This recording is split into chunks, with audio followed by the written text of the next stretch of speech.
mungkin di BPR lain tidak punya produk yang seperti saya punya. Luar biasa. Ini boleh dicontek ya Pak ya? Dengarkan. Boleh. Oh iya, saya dengar ya. Jadi produk ini itu tunggakannya 0% Pak. Luar biasa. Terus yang kedua. Oh ada 2 Pak? Ada 2. Oh ada 2, kirain cuma 1 Pak. Ini ada 2. Ada 2. Tapi alhamdulillah puji Tuhan di 3 tahun perjalanan pandemi itu kami seluruhnya bisa bertahan gitu ya hingga sampai pandemi dinyatakan berakhir dan saat ini memang tidak ada lagi dampak baru. Itulah manfaatnya bahwa BPR juga salah satu microfinance yang disebut dengan community bank. Ya itulah salah satu komunitas, fungsinya komunitas memiliki arti kebersamaan, memiliki arti menyelamatkan satu dengan yang lain. Jadi begini Pak Hendri, kalau menurut saya kenapa kok bisa dapat award itu karena kesiapan kita menghadapi tantangan di masyarakat. Diapalin ya Bu ya? Katanya Pak Samad diapalin, enggak ya Bu ya? Tapi itu yang dilakukan tiap hari ya? Kalau saya sebagai head marketing collection, pokoknya target sekian-sekian. Cuma satu Pak Hendri. Atas direksi saya selalu mengatakan, there is a well, there is a way. Di situ ada kemauan, di situ ada jalan. Makanya kita gas terus. Gas terus ya? Oh oke gas gitu ya? Di terakhirnya itu goalnya itu ya laba ya Pak ya. Jadi pertumbuhan itu terus kita kejar sesuai dengan RBB, kalau bisa di atas, melampaui RBB. Itu strategi untuk mendapatkan Infobank.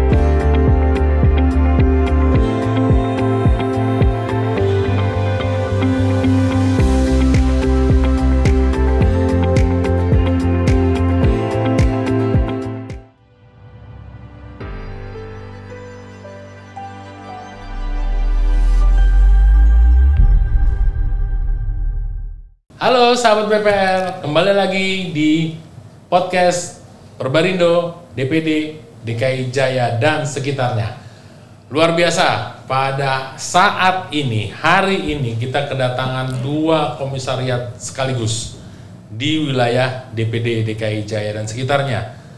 Dari Bekasi Barat, kita bertemu langsung dengan Ketua Komisariat Barat, Bekasi Barat dan Bekasi Timur. Jadi dua-duanya ini kita gabung, Bekasi Barat dan Bekasi Timur. Kebetulan Ketua Bekasi Barat ini hadir saat ini dalam podcast yang khusus mendapatkan Infobank Award. Jadi langsung aja kita perkenalkan. Selamat pagi dan siang Pak Agung Buntaran. Semangat pagi Pak. Selamat pagi. Semangat Pak pagi. Pak Ya. Ketua DPD. Saya Agung Buntaran dari BPR Keranji Kida Sejahtera, Bekasi, tepatnya di Jalan Raya Kalimalang. Oke, thank you Pak. Kemudian lanjut lagi Ibu Endang, silahkan perkenalkan diri, nama, BPR dan lokasinya. Iya, nama saya Endang Martiningsi di BPR Harta Tanamas, berdiri pada tahun 1995. Bertempat di Komplek Niaga Kalimas, Blok D nomor 12A, Bekasi. Oke, thank you Ibu Endang. Kemudian ada sebelah kiri saya, ini ibaratnya kalau depan tuh striker ya, strikernya. Silakan Pak Ridwan Sidik, perkenalkan diri. Terima kasih Pak Hendri. Kenalkan saya Ridwan Sidik dari BPR Harta Pundi Mekar, Jalan Raya Pekayon, jabatan sebagai Head Marketing dan Collection. Terima kasih. Thank you Pak. Nah ini yang sebelah kiri saya nih, orangnya katanya nih selamat terus nih. Apakah benar namanya Selamat? Silakan Pak. Halo, nama saya Selamat Subagio dari BPR Antarguna. Lokasi BPR-nya di belakang Pasar Tambun, Selatan, Bekasi. Iya. Oke, baik. Jadi semoga selalu dalam keadaan baik ya. Oke, nah sekarang nih saya mau nanya dulu nih sebagai Ketua Komisariat Barat nih Pak. Siap, Bekasi Barat. Ya. Bisa ceritakan sedikit Pak di BPR yang Bapak hadapi saat ini dan mungkin lebih agak luas sedikit di industri BPR di Bekasi Barat khususnya Pak. Silakan Pak. Pak Indi, terima kasih. Sama-sama. Iya. Jadi di Bekasi Barat ini sebenarnya terdiri dari 15 anggota plus 1 BPR S ya syariah gitu ya. Nah, dalam perkembangannya mungkin sebelum pasca pandemi COVID kita semuanya tumbuh di atas 8% rata-rata di Komisariat Bekasi Barat itu ya, di atas rata-rata mungkin gitu. Tetapi memang pada saat pandemi COVID-19 kami semuanya terpuruk, hampir seluruhnya, mungkin kalau tidak mau mengatakan seluruhnya gitu ya.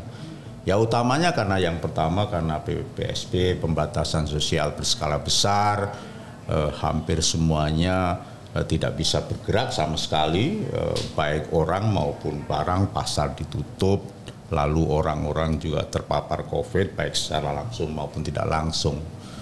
Tapi alhamdulillah puji Tuhan di 3 tahun perjalanan pandemi itu kami seluruhnya bisa bertahan gitu ya hingga sampai pandemi dinyatakan berakhir, dan saat ini memang sudah tidak ada lagi dampak baru, tetapi peninggalan dampak lama masih ada ya. Peninggalan dampak lama masih ada, di mana rasio non performing loan juga memang masih di atas rasio indikatif 5%, tetapi membaiklah ya, membaik.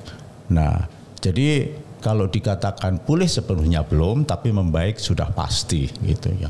Kalau di BPR Kranji Kedah Sejahtera sendiri di mana BPR yang saya pimpin saat ini ya hampir sama, tetapi sedikit lebih beruntung dibandingkan teman-teman yang lain.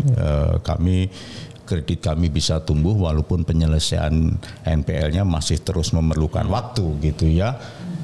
Tapi satu cara untuk menurunkan rasio NPL memang tidak bisa sepenuhnya harus kita fokus pada penyelesaian NPL terlebih dahulu, sementara biaya terus harus kita tanggung yang semuanya boleh dikatakan naik secara kontinu setiap tahun gitu. Jadi akhirnya memang juga antara pembilang dan penyebut kita dua-duanya harus kita atasi. Yang pembilangnya kita perkecil, penyebutnya kita perbesar gitu. Jadi rasio NPL yang tadinya pada saat pandemi sudah rata-rata di atas 14%, bahkan banyak juga di Bekasi Barat yang di atas 20%, tapi sekarang sudah mulai berada di kisaran mendekati 10 gitu ya. Ya itu harus kita syukuri, dan tidak boleh lalu kita merasa terpuruk kapan akan selesai, kapan akan berakhir gitu. Ya semuanya harus dua-duanya kita jalanilah, menurunkan NPL dari pembilangnya, memperbesar penyebutnya, dalam konteks portofolio kreditnya meningkat sehingga rasionya mengecil gitu, kira-kira begitu. Nah, dan berkali-kali juga di setiap pertemuan bulanan dalam Komisariat Bekasi Barat, masalah-masalah ini kita buka, kita disclosure gitu ya, untuk belajar bersama. Sekurang-kurangnya kalaupun ada perbaikan, apa resepnya. Lalu kalau memang masih buruk, apa kira-kira penyebab utamanya, lalu gimana cara mengatasinya gitu. Kebetulan anggota-anggota di Bekasi Barat, di Komisariat Bekasi Barat ini sedikit terbuka, jadi tidak malu-malu mengatakan BPR-nya dalam kondisi yang sulit, sehingga satu dengan yang lain memang juga bisa saling mengisi gitu kekurangannya gitu. Jadi tidak kemudian yang satu iri dengan yang lain dan seterusnya, tidak. Bahkan justru di masa pandemi kemarin terjadi satu proses yang bagi saya luar biasa gitu ya. Yang pertama itu kita menyelenggarakan protokol penanganan likuiditas akibat pandemi. Karena pada saat itu sebagian besar nasabah menarik dananya, sehingga satu BPR yang satu dan BPR yang lain mengalami kesulitan likuiditas. Lalu kami berkumpul bersama. Lalu kita kesampingkan ego kita masing-masing, kita mesti mencari solusi dalam mengatasi kesulitan likuiditas. Yang pertama kita coba berkumpul, kita masing-masing BPR mengalokasikan dana 500 juta yang tidak boleh dipergunakan sama sekali, yang semuanya akan dikumpulkan 16 BPR akan terkumpul 500 juta kali 16 kira-kira 8 miliar dana yang siap untuk kita pakai sewaktu-waktu apabila terjadi penarikan dana di salah satu BPR. Sehingga BPR itu bisa selamat dan tidak sistemik, tidak menular. Kalau nanti muncul dalam satu berita ada BPR di Bekasi Barat yang jatuh karena masalah likuiditas bisa menular ke BPR yang lain, itu kami atasi siasat ini. Dan benar ada satu terjadi, tapi ternyata jumlahnya tidak sebesar yang kita harapkan. Hanya 2 miliar sekian, jadi kita punya cadangan 8 miliar, itu kita bantu cukup. Jadi kalau 2 miliar kita bagi dengan 16 BPR hanya satu orang kira-kira 150 juta sampai 200 juta. Ringan bagi kita untuk memikul beban bersama. Itulah manfaatnya bahwa BPR juga salah satu microfinance yang disebut dengan community bank. Ya, itulah salah satu komunitas, fungsinya komunitas memiliki arti kebersamaan, memiliki arti menyelamatkan satu dengan yang lain gitu. Jadi mungkin summary di antara sebelum pandemi sama pasca pandemi kira-kira itu Pak Henry. Oke. Mudeng ora? Intinya bahwa beliau sebagai ketua komisariat Bekasi Barat memikirkan anggotanya. Jangan sampai kejadian terutama waktu pas Covid itu menimpa anggota BPR-nya. Gitu ya Pak ya? Siap. Kemudian beliau juga memikirkan bagaimana supaya BPR, industri BPR yang beliau pimpin itu dapat bertahan dan dapat menjadi keyakinan bagi nasabahnya. Gitu ya Pak ya? Betul. Luar biasa. Memang kalau ketua lebih beda daripada anggotanya gitu ya. Wawasannya beda ya, lebih luas ya. Iya, saya jadinya merasa sempit nih Pak. Saya itu sebenarnya ya kalau salah satu kan kalau dari pengetahuan bisa didapat dari mana aja ya.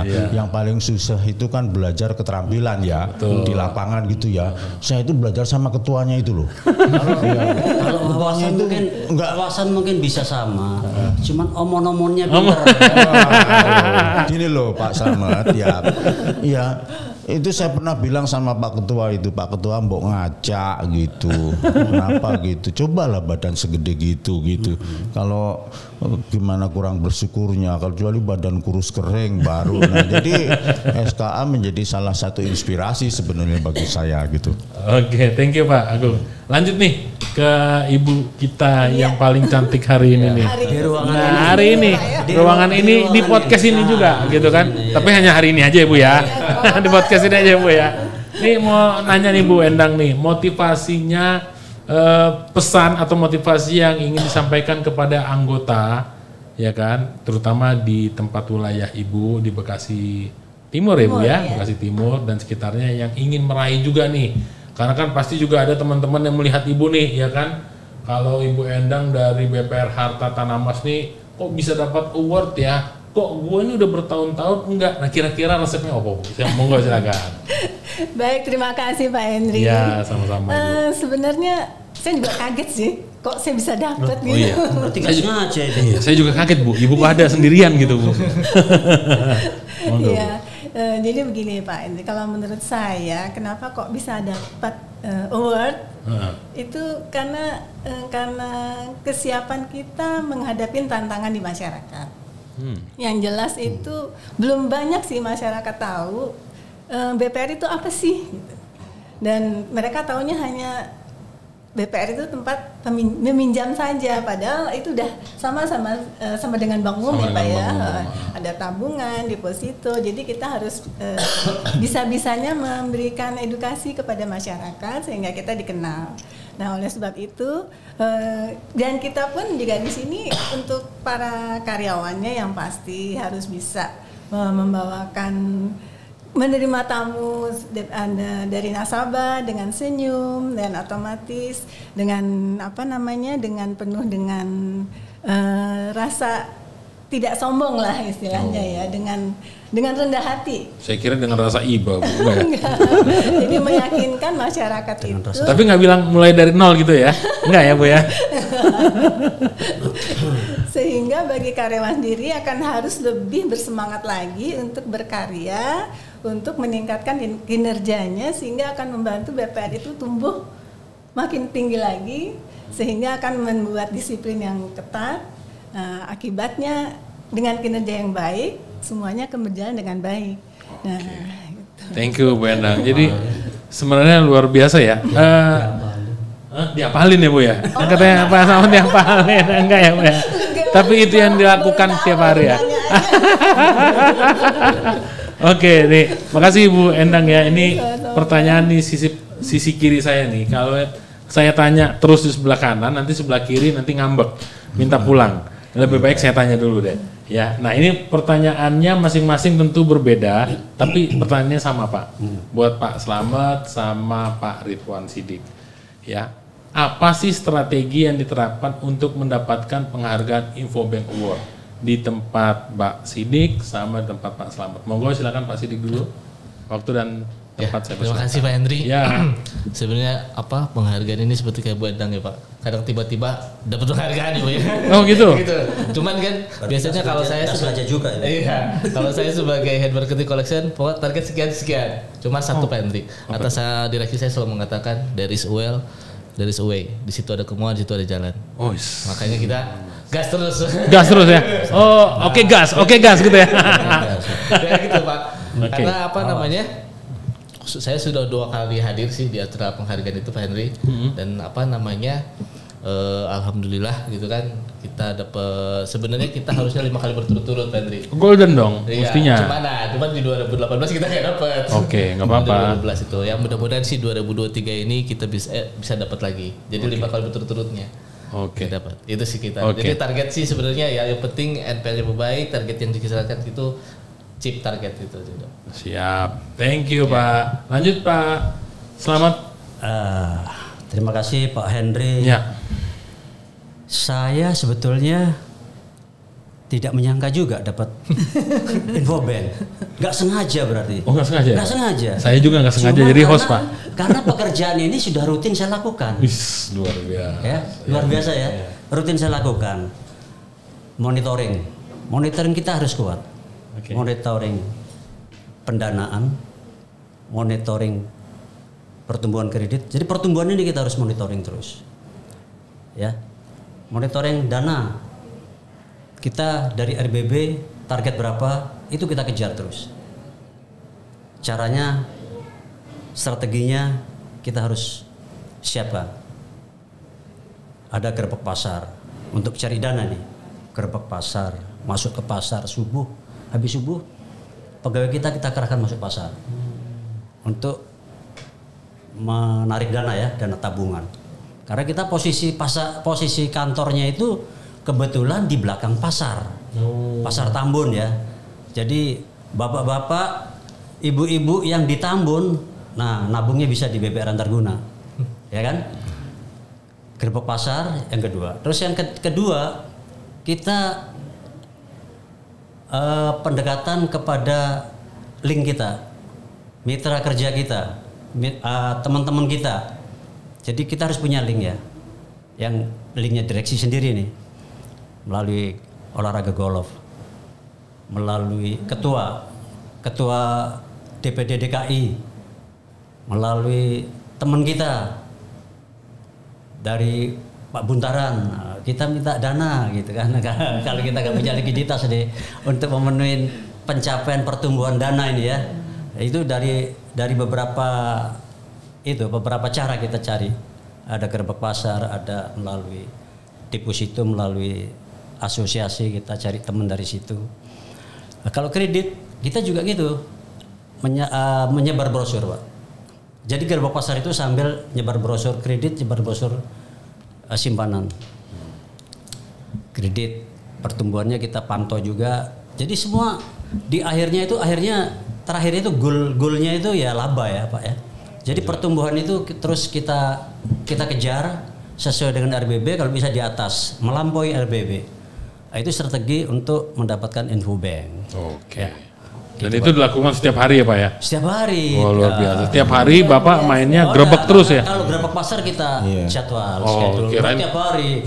Kirain tiap hari grebek mulu Pak kerjaannya Pak. Ntar polisi ngomong apa Pak? Jangan Kirain juga ada di grebek hansip. Itu kalau di hotel. Oke, lanjut ya buat Pak Agung nih sebagai ketua nih Pak. Ketua Komisariat Bekasi Barat.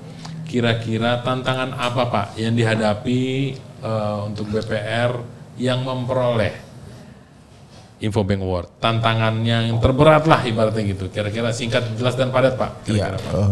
Saya pikir yang pertama hampir terjadi di semua sektor usaha ya. Hampir semua sektor usaha itu berubah total. Yang awal mulanya mungkin kita mudah sekali melihatnya dari aspek transportasi yang proses digitalisasinya dengan adanya Gojek, Grab, Shopee dan seterusnya udah mengubah bisnis model transportasi itu sendiri. Bluebird sampai teriak-teriak pada waktu itu ya kan. Lalu industri rumah sakit ada Go Dokter, dokter juga semula mulai tersaingi. Nah di sektor keuangan juga nggak habisnya luar biasa besarnya dampaknya dengan adanya model bisnis yang baru, fintech lending dan seterusnya pada saat itu yang sangat masif terhadap pertumbuhan, mempengaruhi menjadi kompetitor head to head kita di depan kita gitu. Tetapi nampaknya kalau kita terpuruk dengan hanya memperhatikan tantangan yang begitu besar itu mungkin tidak akan memberikan hasil yang memadai gitu. Lalu kita mencoba berkolaborasi, teknologinya kita adopsi, model bisnisnya kita sesuaikan gitu ya. Ya tidak semuanya harus persis menjadi seperti fintech, tapi teknologinya kita adopsi. Ternyata juga pada waktu itu banyak vendor-vendor yang menawarkan produk aplikasi-aplikasi pinjaman loan originating system di berbagai tempat gitu ya. Kita bisa berjualan di mana saja, kapan saja gitu, menjadi sesuatu yang bukan lagi malah menjadi tantangan tetapi menjadi peluang. BPR Bapak tidak perlu lagi membuka cabang di banyak tempat, menggunakan aplikasi loan originating system yang disediakan oleh banyak vendor tersedia di pasar. Kita bisa berjualan di mana saja, waktunya kapan saja. Tantangan utama yang paling besar saat ini adalah karena besarnya kaum milenial yang saat ini mendominasi dari demografi pendudukan kita, maka tantangan terbesar kita memang harus mengadopsi teknologi digital yang tidak harus sekaligus lah. Secara bertahap saja kita lakukan gitu ya. Itu tantangan utamanya. Jadi kita mau tidak mau harus mengadopsi teknologi digital dalam skalanya masing-masing sehingga kita bisa menyongsong perubahan yang ada di depan. Kita tidak tertinggal di belakang. Bukan hanya tertinggal, kalau kita tertinggal di belakang lalu tergilas oleh zaman. Kira-kira itu Pak. Oke Pak, jadi intinya mengenai teknologi gitu ya Pak ya. Memanfaatkan teknologi yang ada karena saat ini apa-apa pakai teknologi. Siap. Kan gitu ya Pak ya. Oke, kemudian singkat mungkin Ibu Endang itu inovasi yang dilakukan untuk mendukung kinerja BPR yang Ibu lakukan selama ini hingga dapatkan Infobank Award. Singkat, jelas dan padat Bu. Terima Silakan, kasih Bu. Pak Hendri. Sama-sama Ibu. Ya, jadi di BPR kami untuk mendapatkan award itu memang kita harus siap bekerja keras dan harus selalu memberikan masukan-masukan terhadap karyawan sehingga karyawan itu bisa mengembangkan pikirannya sendiri untuk memajukan dirinya sendiri sehingga merasa senang bekerja di BPR dengan segala pengarahan-pengarahannya. Bener ya Bu ya, ntar tak tanya loh, SDM-nya karyawannya loh. Pak Hendri. Iya. Jadi nanti nasabah-nasabah kalau datang ke tempatnya Ibu Endang udah pasti SDM-nya full senyum, gitu kan ya? Harus Pak. Iya, tinggal mulai dari nol ya kan gitu kan, kayak isi bensin kan gitu ya. Saya lihat tadi Bu Endang memang dari awal saya perhatikan senyum terus. Senyum terus ya. Latihan biar situasi. Iya benar gitu. Oke, langsung ke Pak Ridwan nih. Bagaimana kolaborasi yang dilakukan dengan pihak lain Pak? Kan tentu kan pasti ada kolaborasi selama ini ya kan. kira-kira mungkin bagi teman-teman yang melihat podcast kami ini mungkin bisa meniru atau mencontoh yang inovasi yang Bapak lakukan di tempat BPR Bapak. Silakan Pak. Sebenarnya gini Pak Hendri, kami sih sebenarnya paling utama itu pendekatan kita kepada debitur Mas. Oh debitur. Ya supaya apa? Supaya apa yang dibutuhkan masyarakat saat ini itu kita bisa masuk gitu.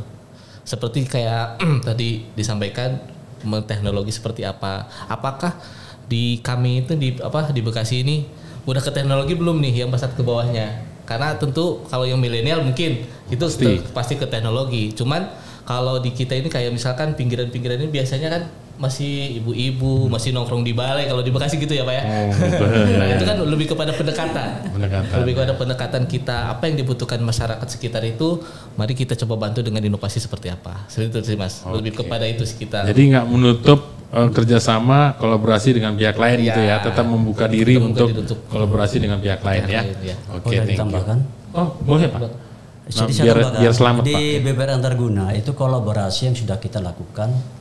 Artinya untuk mencapai Infobank, reward Infobank ya, itu kita kolaborasi untuk pengembangan kredit ini terutama.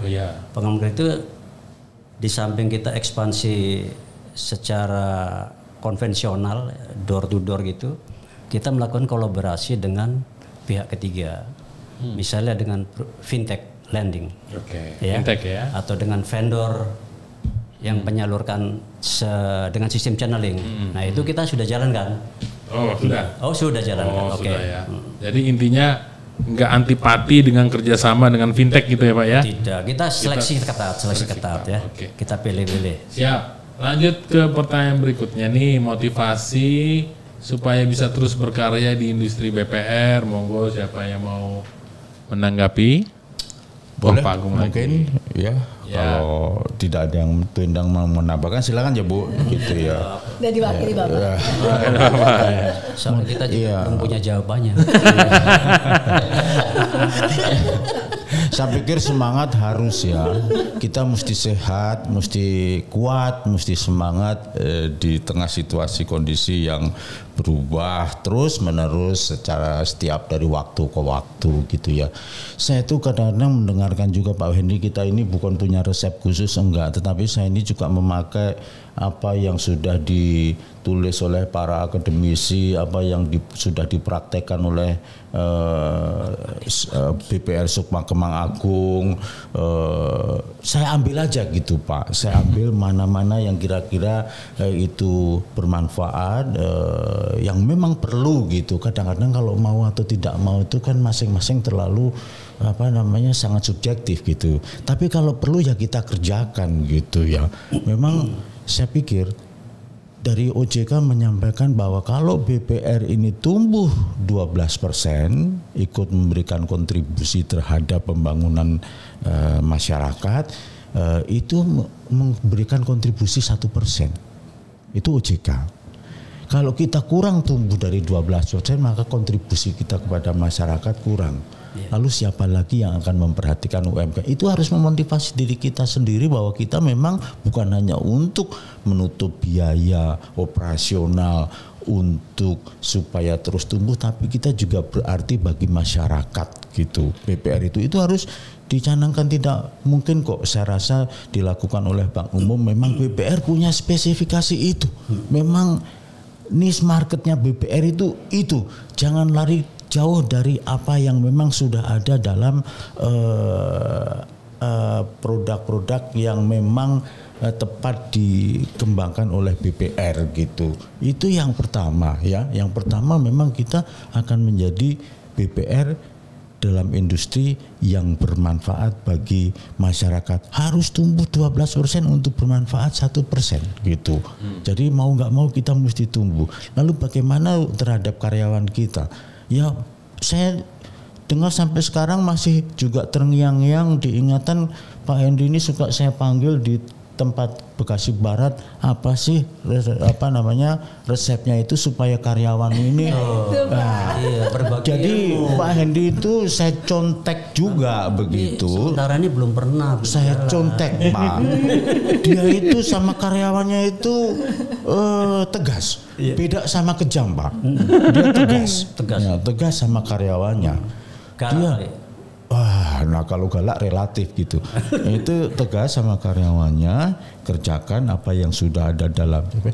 Tetapi dia juga loyal terhadap karyawan. Jadi loyalitas itu bukan hanya perusahaan kepada karyawan, tetapi bukan hanya karyawan kepada perusahaan, tetapi juga perusahaan terhadap karyawan. Dua-duanya, Pak. Itu saya contoh itu betul-betul kunci dari BPR Sukma Kemang Agung itu. Ya, jadi kadang-kadang kita ini, Pak, punya itu sampai saya kalau kita punya anak, lalu kita minta tolong belikan garam.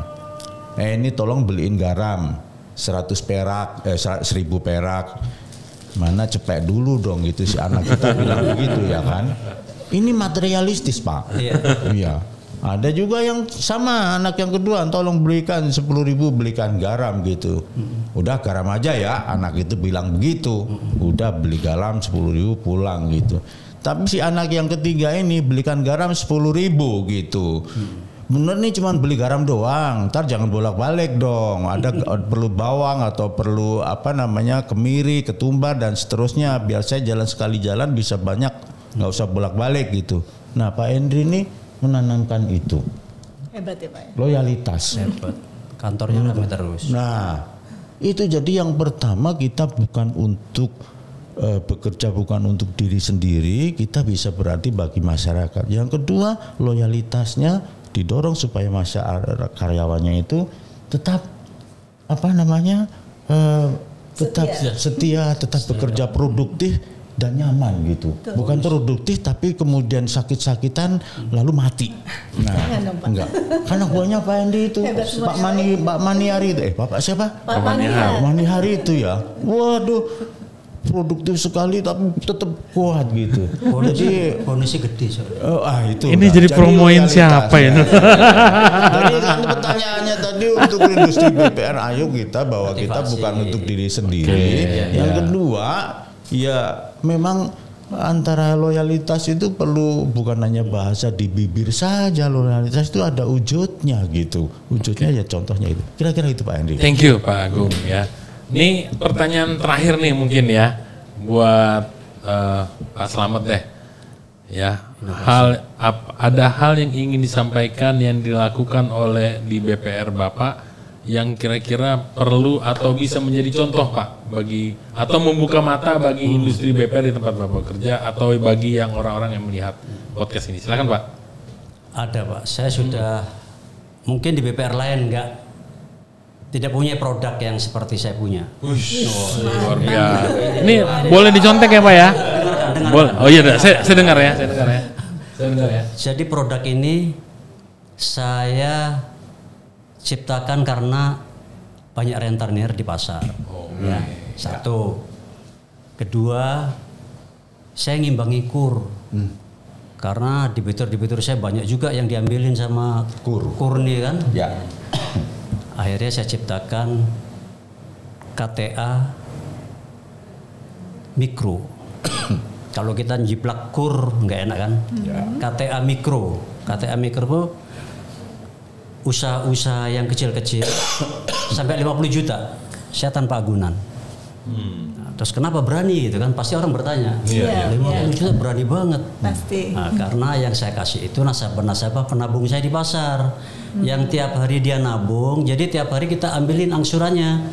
Jadi kita udah tahu kemampuan dia, setiap hari dia punya kemampuan nabungnya berapa. Nah, kita kasih pinjaman. Itu tunggakannya 0% Pak.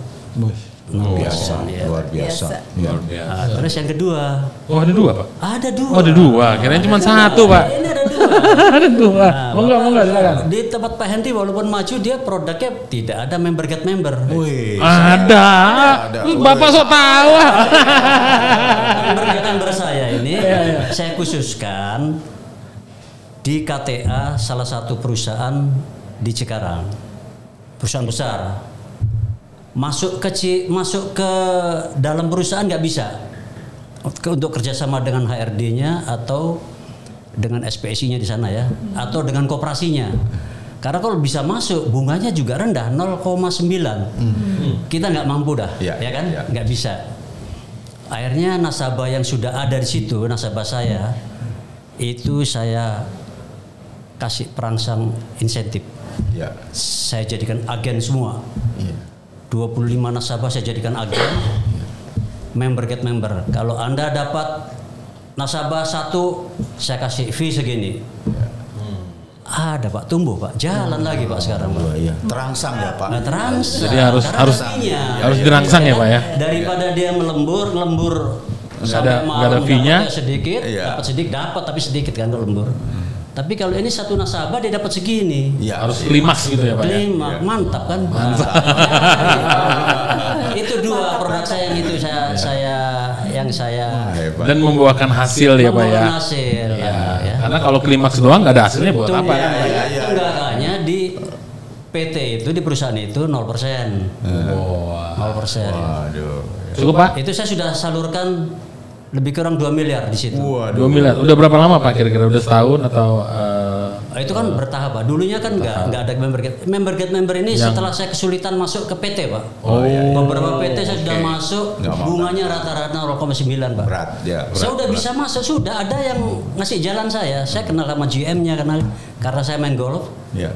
Pak, ayo Pak, masuk sini boleh. Saya jembatanin. Tapi Bapak ikutin aturan di sini, bunganya 0,9 dari bank umum. Iya. Nah, kita nggak kuat. Nggak kuat. Ya. Akhirnya saya ambil itu, member get member itu Pak. Oke. Itu, Pak. Thank you Pak, selamat ya. Buat pelajaran juga buat teman-teman.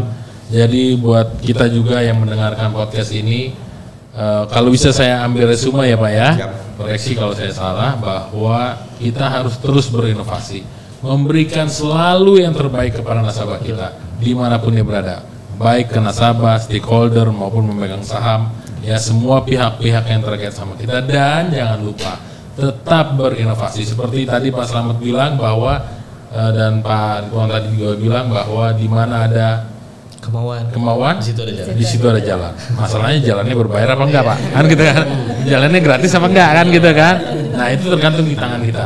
Jadi bagi saya, mungkin bagi teman-teman yang hadir di sini, bahwa industri BPR ya kan, baik di Bekasi Barat dan Bekasi Timur. Kalau di Bekasi Barat ada BPR Kranji, Krida, Sejahtera, ya, ada Pak Agung, Untaran. Kalau beruntung ke sana mendapatkan foto barang mungkin ya, bisa barang ya. Kemudian di Bekasi Timur ada Pak Ridwan Sidik juga sebagai kepala marketing dan collectionnya.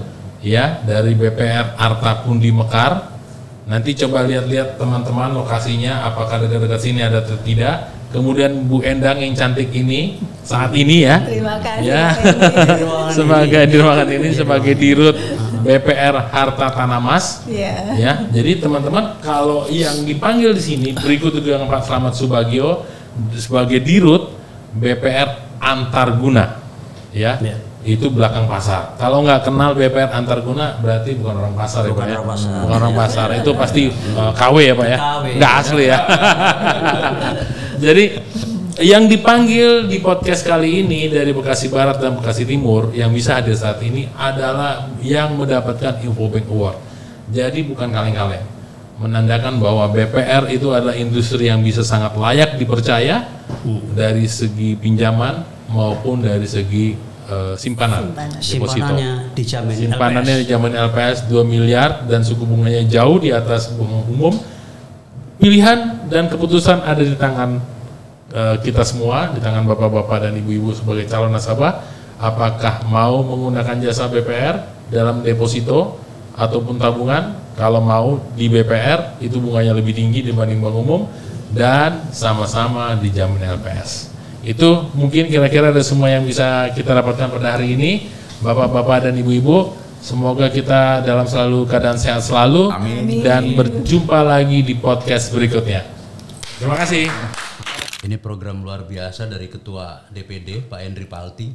Semoga ini bisa mengedukasi banyak orang, mengedukasi masyarakat melalui jejaring sosial. Beberapa orang kami kirim untuk belajar ke Filipina. Di sana ada namanya card MRI. Jadi sebisa mungkin kita melakukan sesuatu bukan hanya money oriented, tapi kita juga melakukan sesuatu yang berdampak sistematik kepada nasabah.